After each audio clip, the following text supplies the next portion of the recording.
نحمدہ و نصلی علی رسول الکریم اما بعد۔ صحیح البخاری کتاب الغسل باب نمبر 13 باب غسل المزی والوضوء منہ۔ مزی کا لفظ یہ دو طرح عربی لغت میں استعمال ہے۔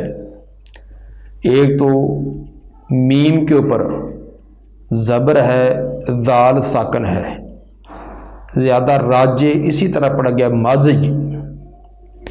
دوسرا میم پر زبر، ذال کے نیچے کسرہ زیر اور یا مشدد مزی۔ معنی اس کا ہلکا لیسدار پانی جو ملاعبت کے وقت یا خیالات، شہوت کے خیالات کی وجہ سے نکلتا ہے۔ ملاعبت کے وقت یعنی بیوی کے ساتھ پیار محبت کے وقت، یا اسی طرح خیالات شہوت والے آ جانے سے جو شرمگاہ سے لیسدار مادہ نکلتا ہے، پانی نکلتا ہے، اس کو مزی کہتے ہیں۔ اس کا کیا حکم ہے؟ اگر یہ خارج ہو جائے تو وضو کرنا لازم آئے گا یا غسل بھی واجب ہوگا؟ امام بخاری رحمہ اللہ اس باب میں یہ بتلانا چاہتے ہیں کہ باب غسل المزی، مزی کو دھو دینا۔ اگر خارج ہو جائے تو کپڑے پر لگی تو کپڑے کو، جسم پر لگی تو جسم کو دھو دینا۔ والوضوء منہ، اور اس کی وجہ سے وضو آئے گا۔ منہ کے اندر من یہ سببیہ ہے تو معنی بنے گا اس کے سبب سے، یعنی اس کے خروج کی وجہ سے وضو لازم ہوگا۔ مزی یہ تین اس کے بارے میں امام بخاری حکم بیان کرنا چاہتے ہیں۔ ایک تو یہ ثابت کرنا چاہتے ہیں کہ مزی یہ ناپاک ہے، ناپاک ہے اسی لیے تو اس کو غسل کا دھونے کا حکم دیا گیا ہے۔ دوسرا اس کی طہارت کے لیے لازمی ہے کہ پانی استعمال کیا جائے۔ اس کو کھرچنے سے یا رگڑنے سے یا مسل دینے سے یہ کپڑا پاک نہیں ہوگا، بلکہ پانی کے ساتھ دھونا پڑے گا۔ تیسرا مزی کا خروج یہ ناقض وضو ہے، اس سے وضو باطل ہو جاتا ہے۔ یعنی جو احکام پیشاب کے ہیں وہی احکام مزی کے ہیں، تو اس لیے فرمایا کہ باب غسل المزی، مزی کا دھونا، والوضو، اور اس سے کہ نکلنے کی وجہ سے وضو بھی کرنا۔ منی اور مزی میں فرق ہے اور ان کا کئی اعتبار سے فرق ہوتا ہے۔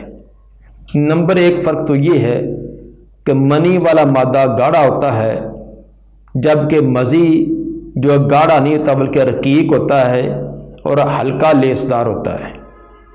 نمبر دو، منی جو یہ بھرپور شہوت کی وجہ سے آتی ہے، جبکہ مزی جو ہے یہ معمولی اور کمزور خیالات اور شہوت کی وجہ سے بھی آ جاتی ہے۔ نمبر تین، منی کے خروج پر غسل واجب ہوتا ہے۔ منی خارج ہو تو غسل واجب ہوتا ہے، جبکہ مزی کے خارج ہونے سے صرف وضو لازم آئے گا، غسل لازم نہیں آتا۔ چوتھا فرق یہ ہے کہ منی اگر وہ جسم پر، اگر وہ کپڑے پر لگی ہے اور اس کے اوپر جم گئی ہے، خشک ہو گئی ہے، اس کو اوپر سے کھرچ دیا جائے تو کپڑا اس سے طاہر ہو جائے گا، کپڑے کی طہارت ہو جائے گی، اس میں نماز پڑھی جا سکتی ہے۔ جبکہ مزی جو ہے اس کو دھونا پڑے گا۔ یہ تین چار منی اور مزی میں فرق ہیں۔ اس جگہ مزی کے بارے میں وضاحت فرمائی، حدیث نمبر 269۔ قال حدثنا ابو الولید قال حدثنا زائدہ عن ابی حسین عن ابی عبد الرحمن عن علی قال کنت رجلا مذاء۔ سیدنا علی رضی اللہ تعالی عنہ فرماتے ہیں کہ میں بہت زیادہ مزی والا آدمی تھا۔ مزان یہ مبالغہ ہے کہ مجھے مزی کا عارضہ بہت زیادہ تھا۔ فَأَمَرْتُ رَجُلًا، میں نے ایک آدمی کو کہا ان یسأل النبی صلی اللہ علیہ وسلم کہ نبی صلی اللہ علیہ وسلم سے اس بارے میں سوال کریں کہ اگر مزی خارج ہو جائے تو اس سے وضو ہی کافی ہے یا غسل کرنا پڑے گا؟ یہ میں نے ایک آدمی کو کہا کہ آپ سوال کریں۔ خود سوال کیوں نہیں کیا؟ اس کی علت بیان کے لیے مکان ابنت ہی نبی صلی اللہ علیہ وسلم کی بیٹی جو کہ حضرت علی رضی اللہ تعالی عنہ کے نکاح میں تھی، اس شرم و حیا کی وجہ سے خود سوال نہ کیا۔ تو ثابت ہوا کہ سسرالی رشتہ کے اندر اس طرح کی احترام اور ان چیزوں کو مد نظر رکھنا چاہیے، یعنی شہوت والے کام، اس طرح کی باتیں یہ تنہائی کے اندر ہونی چاہیے، اپنے سسر کے سامنے، ساس کے سامنے یا اسی طرح باقی خاندان کے لوگوں کے سامنے اس طرح نہیں کرنا چاہیے۔ حضرت علی رضی اللہ تعالی عنہ نے حجاب کرتے ہوئے، شرم و حیا کرتے ہوئے خود نبی سے نہ پوچھا بلکہ ایک ساتھی کو حکم دیا۔ ساتھی سے مراد حدیث نمبر 187 میں پیچھے گزر چکا ہے، باب الوضوء من المخرجین کے تحت، کہ حضرت مقداد بن اسود رضی اللہ تعالیٰ عنہ کو حضرت علی رضی اللہ تعالیٰ نے کہا تھا کہ آپ یہ سوال کریں، اور اسی روایت میں یہ لفظ بھی وضاحت ہے، فاستحییت ان اسأل، جو حدیث نمبر 178 ہے، 87 نہیں، حدیث نمبر 178 ہے۔ اس میں یہ الفاظ تھے کہ فاستحییت ان اسأل، کہ میں نے حیا محسوس کیا کہ میں سوال کروں۔ لمکان ابنت ہی، آپ کی بیٹی کی وجہ سے، یعنی وہ میرے نکاح میں ہونے کی وجہ سے، اور بیٹی سے مراد صحیح مسلم کے حدیث نمبر 303 میں وضاحت ہے کہ من اجل فاطمہ رضی اللہ عنہا، کہ حضرت فاطمہ رضی اللہ تعالی عنہ کی وجہ سے۔ تو اس روایت میں وضاحت ہے کہ نبی صلی اللہ علیہ وسلم کی بیٹی سیدہ فاطمہ رضی اللہ تعالی عنہا وہ حضرت علی رضی اللہ عنہ کے نکاح میں تھی۔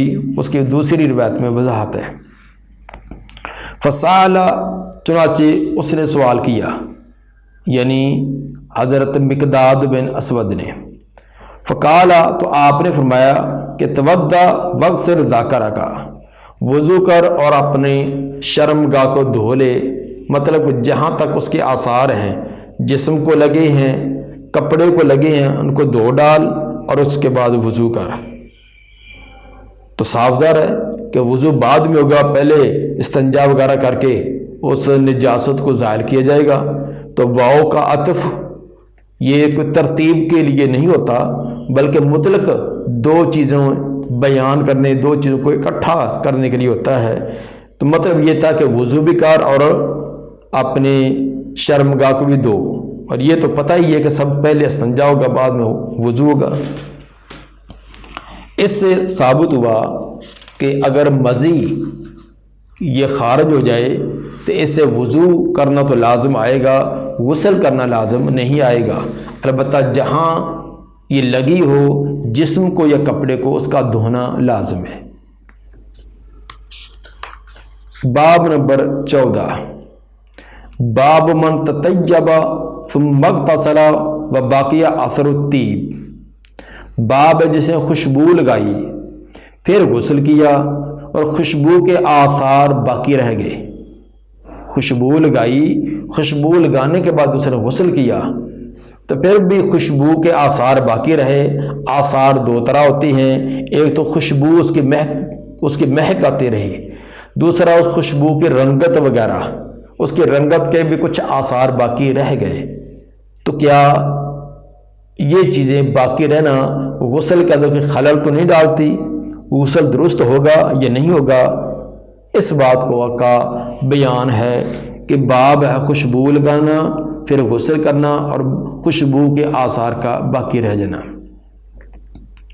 حدیث نمبر 270 ہے، حدثنا ابو النعمان قال حدثنا ابو عوانہ عن ابراہیم بن محمد بن المنتشر عن ابیہ قال سألت عائشہ فذکرت لہا قول ابن عمر۔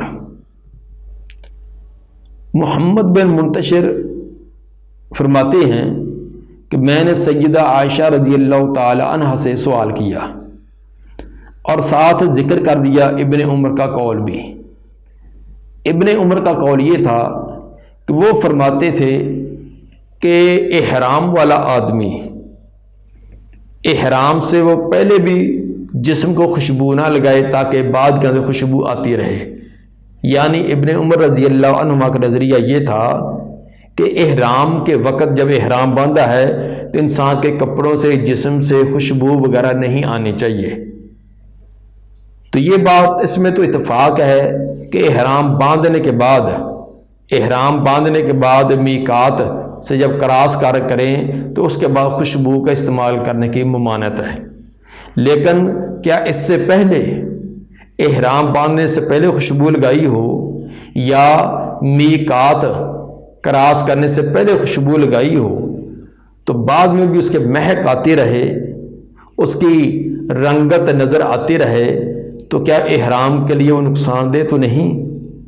حضرت عبداللہ بن عمر رضی اللہ تعالی عنہما وہ ابتدا میں یہ کہا کرتے تھے کہ احرام کے بعد خوشبو بھی نہیں آنی چاہیے، جبکہ صحیح بات یہ تھی کہ اگر احرام سے پہلے یا میقات گزرنے سے پہلے خوشبو لگائی ہے تو بعد میں اگر مہک آتی رہے تو وہ حج عمرے کے احرام کے لیے منافی نہیں۔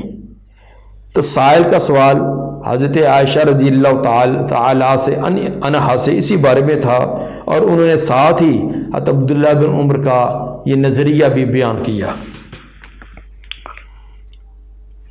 فرمانے میں نے سوال کیا سیدہ عائشہ رضی اللہ تعالی عنہ سے اور ذکر کیا ان کے سامنے ابن عمر کا قول بھی۔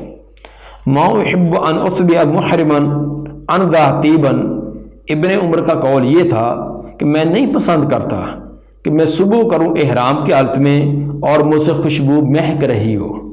یہ تھا عبداللہ بن عمر رضی اللہ تعالیٰ عنہ کا نظریہ جس کا تذکرہ کیا۔ فقالت عائشہ، تو سیدہ عائشہ رضی اللہ تعالی عنہ نے فرمایا، انا طیبت رسول اللہ صلی اللہ علیہ وسلم، میں نے خود خوشبو لگائی تھی رسول صلی اللہ علیہ وسلم کو۔ ثم طاف فی نسائہ، پھر آپ نے چکر لگایا اپنی بیویوں پر، پھر اپنی بیویوں کے پاس گئے۔ ثم اصبح محرما، پھر صبح کی آپ نے احرام کی حالت میں۔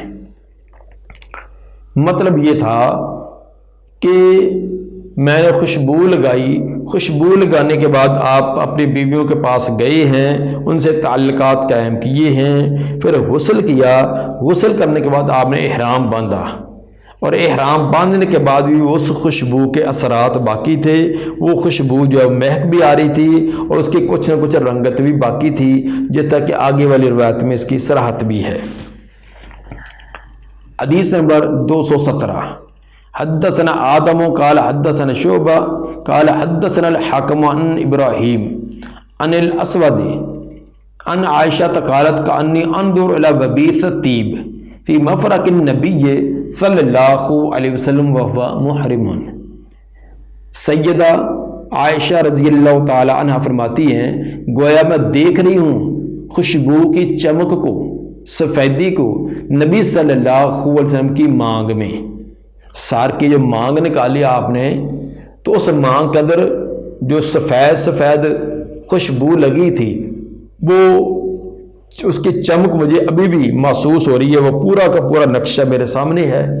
اگرچہ نبی کو دنیا سے گئے ہوئے کافی ایام کافی سال بیت گئے ہیں، لیکن وہ پورا کا پورا نقشہ سیدہ عائشہ رضی اللہ تعالیٰ فرماتی کہ میرے سامنے ہے کہ ایسی فلاں جگہ تھی، فلاں موقع تھا، آپ نے جو غسل کرنے سے پہلے جو آپ کو خوشبو لگائی گئی تھی، بعد میں غسل کرنے کے بعد بھی اس کی کچھ چمک بھی اور اس کی مہک بھی وہ مجھے نظر آ رہی ہے، وہ پورا نقشہ میرے سامنے ہے۔ گویا کہ میں دیکھ رہی ہوں نبی صلی اللہ علیہ وسلم کی خوشبو کی چمک کو، آپ صلی اللہ علیہ وسلم کی مانگ میں، وہ محرم، اور آپ احرام کی حالت میں تھے۔ تو ثابت ہوا کہ احرام سے پہلے لگائی ہوئی خوشبو اس کے اثرات احرام باندھنے کے بعد بھی رہیں، جب اس کے جسم کے اثرات رہیں گے تو اس کی خوشبو اور مہک کے اثرات تو بالاولیٰ رہیں گے، تو یہ بعد میں بھی یہ اثرات اس کے باقی رہیں تو یہ کوئی نقصان دہ نہیں۔ شاہ ولی اللہ رحمہ اللہ جو اس سے کا باب کا مقصد بیان کرنا چاہتے ہیں، وہ فرماتے ہیں کہ غسل اور وضو کے وقت بدن کو مل کر دھونا یہ لازم نہیں ہے۔ یہ شاہ ولی اللہ رحمہ اللہ نے اس سے یہ مفہوم نکالا ہے، یعنی وہ امام بخاری کا مقصود یہ بیان کرنا چاہتے ہیں کہ امام بخاری رحمہ اللہ کا مقصود یہ ہے کہ غسل کے وقت یا وضو کے وقت اعضاء کو اچھی طرح مل کر دھونا نہیں ہے، اگر اوپر سے پانی گزار دیا جائے تو تب بھی وضو اور غسل ہو جائے گا۔ شاہ ولی اللہ رحمہ اللہ کا استدلال اس بات سے تھا کہ آپ نے غسل سے پہلے خوشبو لگائی، پھر غسل کیا، غسل کے بعد بھی خوشبو کے آثار، خوشبو بھی اور اس کے رنگت بھی باقی ہے۔ اگر آپ نے مل کر اچھی طرح رگڑا وغیرہ لگا کر مل کر دھویا ہوتا تو وہ خوشبو اتر جاتی، تو حالانکہ آپ کا جو غسل کرنا تھا وہ غسل جنابت تھا، جس طرح کہ پہلی روایت میں آ گیا کہ آپ اپنی بیویوں کے پاس چکر بھی لگایا ہے، اور چکر لگانے سے مراد تعلقات قائم کرنے سے کنایا ہے۔ شاہ صاحب یہ مقصود بیان کرتے ہیں کہ اگر مال لیا جائے تو پھر تو بہت اچھا ہے، اس میں تو کوئی اختلاف ہی نہیں ہے کہ مل کر میل کچیل کو اچھی طرح اتارا جائے، لیکن اگر اچھی بار مل کر نہیں بھی پانی کو اوپر سے گزار دیا ہے، پانی گزر گیا ہے اور ہلکا قسم کا اس کو مس کر دیا ہے، جسم کو ہاتھ پھیر دیے ہیں تو غسل ہو جائے گا۔ لیکن دیگر علماء وہ فرماتے ہیں کہ امام بخاری رحمہ کا اصل مقصود یہ تو نہیں، یہ بھی البتہ مراد لیا جا سکتا ہے لیکن اور مقصود ہے، وہ یہ ہے کہ خاوند بیوی تعلقات کے وقت جسم پر جو خوشبو لگاتے ہیں یا ایسا تیل لگاتے ہیں جس تیل کا تو خوشبو ہوتی ہے، تو جنابت سے وہ خوشبو اور تیل بھی متاثر ہو جاتا ہے، لیکن غسل سے جب جسم پاک ہو گیا ہے تو جسم پر لگا ہوا تیل وغیرہ وہ بھی پاک ہو جائے گی۔ مطلب اس کا سمجھیے کہ جب خوشبو والا تیل وغیرہ جسم پر لگایا ہے، اب وہ جسم پر لگا ہوا تیل ایسے ہوتا ہے کہ وہ جسم کے ساتھ ایسے چمٹ جاتا ہے اور مل جاتا ہے کہ جسم کا حصہ ہی بن جاتا ہے۔ تو جب جنابت کی وجہ سے جسم جنبی ہوا ہے، جسم پر حکم جو ہے وہ نجاست کا آ گیا ہے، تو جسم پر جو لگا ہوا تیل ہے جس کو الگ نہیں کیا جا سکتا، ساتھ جذب ہوا پڑا ہے، چمڑے پر لگا ہوا ہے، اس کو الگ تو کیا نہیں جا سکتا، جو حکم جسم کا ہے وہی حکم اس تیل کا بھی ہے۔ تیل ہے، خوشبو ہے، اب وہ بھی جیسے جسم کو ہم جنابت والا کہیں گے تو جسم کے ساتھ جو لگا ہوا تیل ہے اس کو بھی جنابت والا کہیں گے۔ جب وہ غسل کر لیا تو غسل کرنے سے جب جسم پاک ہو گیا ہے تو جسم پر لگا ہوا جو تیل تھا، خوشبو تھی، جس کو پہلے ہم نے جنابت کے حکم میں شامل کیا تھا، اب وہ بھی پاک ہو جائے گا۔ گویا کہ یہ ایک بہت لطیف اور بڑا ایک بریک سا مسئلہ تھا جس کی طرح امام بخاری رحمہ اللہ اشارہ کرنا چاہتے ہیں کہ جسم پر لگی ہوئی ایسی چیز جس کو الگ نہیں کیا جا سکتا، وہ جسم کے ساتھ جذب ہو گئی ہے، جسم کے ساتھ ایسی اس کا اتصال ہو گیا ہے، اس کو الگ کرنا ممکن نہیں، تو اس کا حکم جسم والا ہی ہوگا۔ جسم نجس ہو گیا، پلید ہو گیا تو اس کو بھی نجس والا حکم دیں گے، جسم پاک ہو گیا تو خود بخود وہ بھی پاک کے حکم میں آ جائے گی۔ اسی طرح امام بخاری رحمہ اللہ کا ایک اور بھی مقصد ہے کہ جسم پر تیل لگا ہوا ہے، اب جب تیل لگا ہو تو جسم ملائم ہے تو پانی اس کے اوپر سے گزرتا ہے، تیل کے اوپر سے وہ پھسل کر گزر جائے گا، تو اس میں کسی کو یہ وہم آئے کہ تیل لگا ہوا جسم، اس کے تیل کے اوپر سے پانی گزر گیا ہے تو جسم کو نہیں لگا، شاید جسم پر اس کے اثرات اچھی طرح نہیں ہوئے تو پتہ نہیں غسل ہوا یا نہیں۔ آپ دیکھیے کہ خشک جسم پر پانی کا اثر اور تیل لگے ہوئے جسم پر تیل لگا پھر پانی کا اثر دونوں کا مختلف ہوتا ہے، دونوں کے اثرات ایک جیسے نہیں۔ تو خشک جسم پر پانی تو براہ راست لگتا ہے، جسم میں جذب ہوتا ہے، تو جو تیل لگاؤ تو پھر جسم کے اندر جذب بہت معمولی ہوتا ہے، اوپر سے گزر جاتا ہے۔ تو امام بخاری یہ ثابت کرنا چاہتے ہیں کہ تیل لگا ہو، تیل وخا خوشبو کا ہے یا کوئی بھی، تو وضو کرتے یا غسل کرتے وقت پانی اس کے اوپر سے گزر بھی جائے تو طہارت تب بھی حاصل ہو جائے گی، خواہ طہارت صغرا ہو یا طہارت کبرا ہو، طہارت اس سے حاصل ہو جائے گی۔ اس کے بارے میں کسی شکوک و شبہات کا شکار ہونے کی ضرورت نہیں ہے۔ بہرحال اہل علم نے جتنے بھی مطلوب جتنے بھی مقصود بیان کیے وہ تمام ہی ہو سکتے ہیں۔ بہرحال امام بخاری رحمہ اللہ نے تمام چیزوں پر اشارہ کرنا چاہتے ہیں۔ باب نمبر 15، باب تحلیل الشعر حتی اذا ظن انه قد اروى بشرته افاض علیہ۔ باب ہے بالوں کا خلال کرنا، غسل کے وقت بالوں کا خلال کرنا، حتی اذا ظن، یہاں تک جب غسل کرنے والے کو یقین ہو جائے کہ انه قد اروى بشرته، اس نے اپنے جسم کو تار کر لیا ہے، خلال کے دوران جسم کو تار کر دیا ہے، افاض علیہ، پھر اپنے اوپر پانی بہائے۔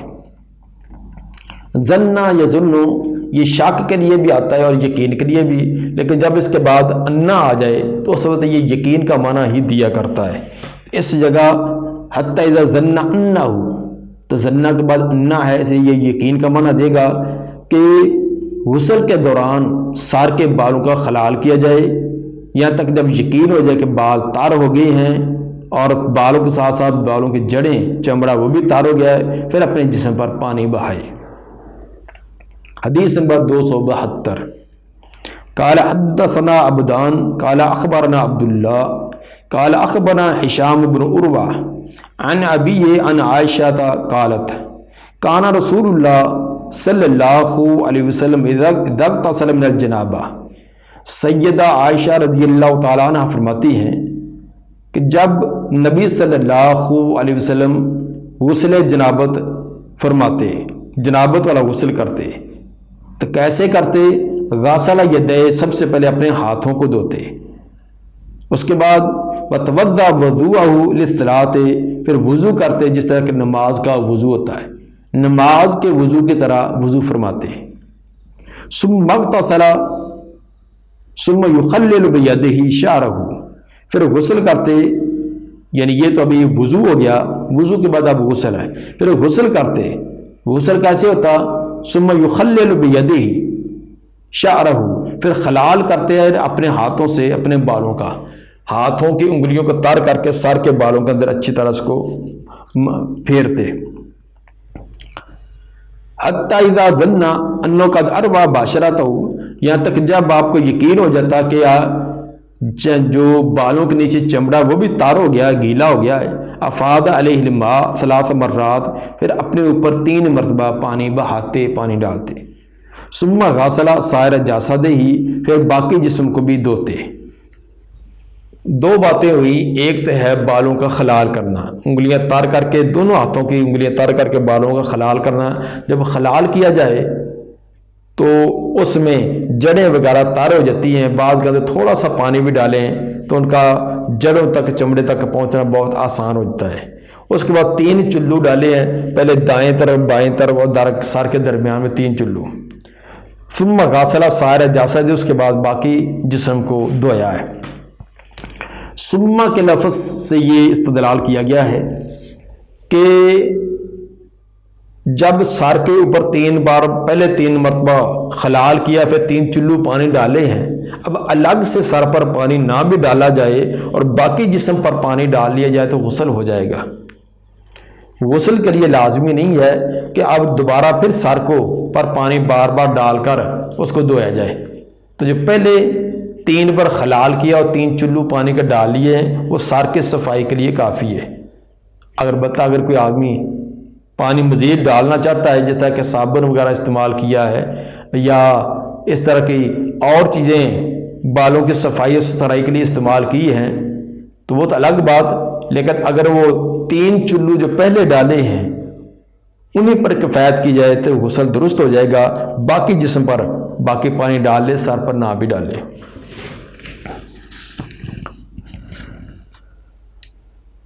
حدیث نمبر 273، وقالت کنت اغتسل انا ورسول اللہ صلی اللہ علیہ وسلم من اناء واحد نغترف منہ جميعا۔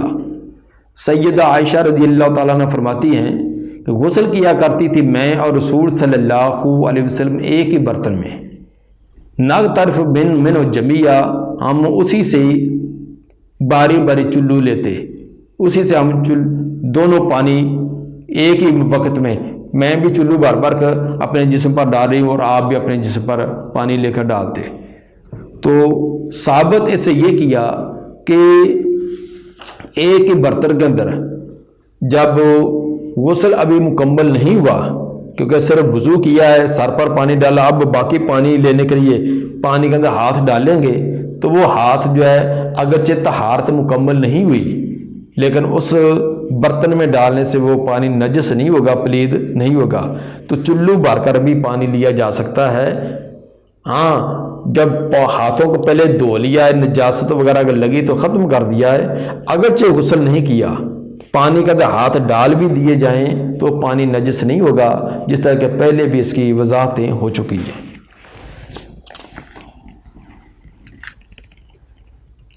باب من توضأ فی الجنابۃ ثم غسل سائر جسدہ ولم یعد غسل مواد الوضوء مرۃ اخرى۔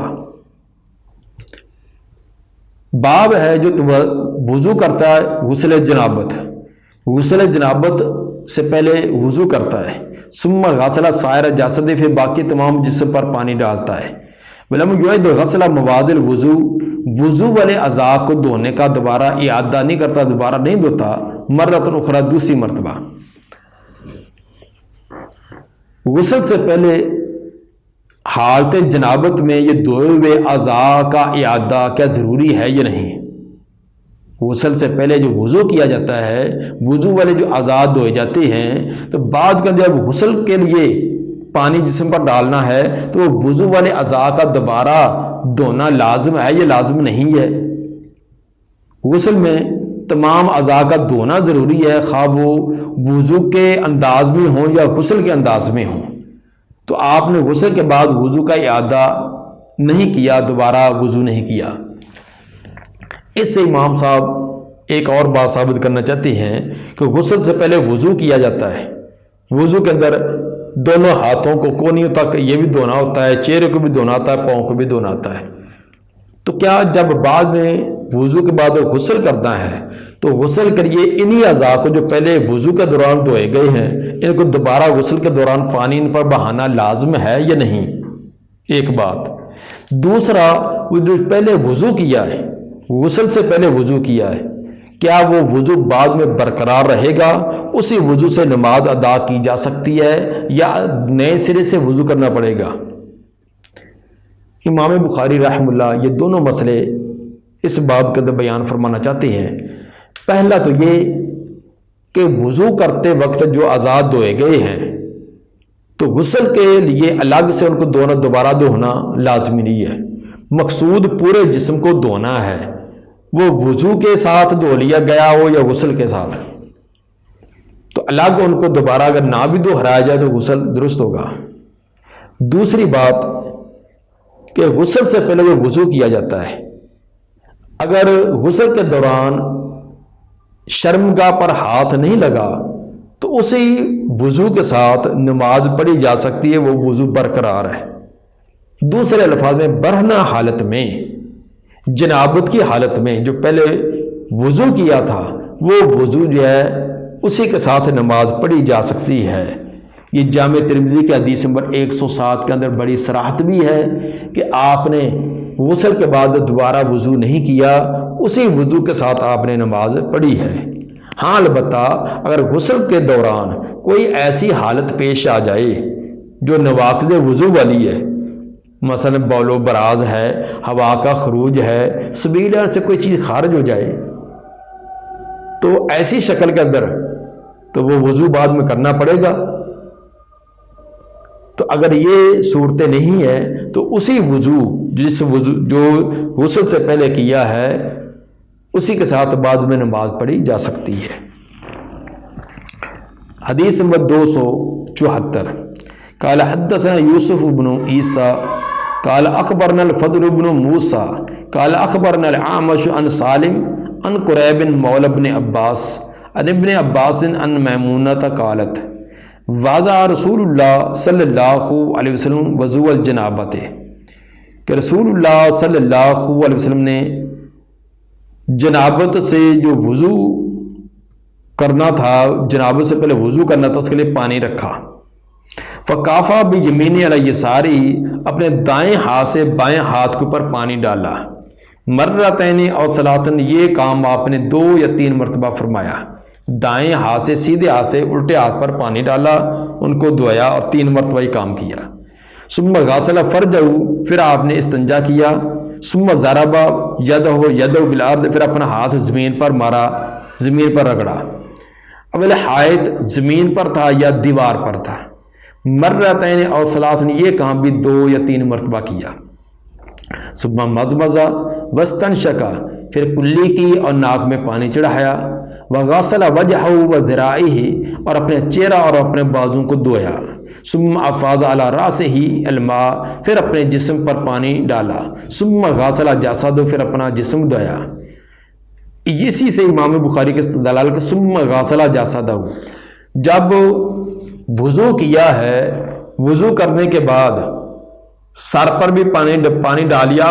ثم کا لفظ تقاضا کرتا ہے کہ اس کے بعد باقی جسم پر پانی ڈالا، گویا کہ جو پہلے وضو والے اعضاء ترک ہو چکے تھے، جن پر پانی استعمال ہو چکا تھا، اب ان کو نہیں ہے۔ ثم غسل، اور بعض روایات کا سائرہ جسد بھی، کہ پھر باقی جسم کو دھویا۔ یہ لفظ بھی بتلاتے ہیں کہ وہ جو وضو والے اعضاء تھے ان پر دوبارہ پانی نہیں ڈالا۔ یہ تھا امام بخاری کا اس لفظ سے استدلال۔ ثم تنحى فغسل رجليه، پھر اس جگہ سے آپ ہٹے اور اپنے پاؤں کو دھویا۔ قالت فاتیت بخرقۃ، حضرت میمونہ رضی اللہ تعالیٰ نے فرماتی پھر میں لائی کپڑا یا تولیہ، فلم یردھا، آپ نے لینے کا ارادہ نہ کیا۔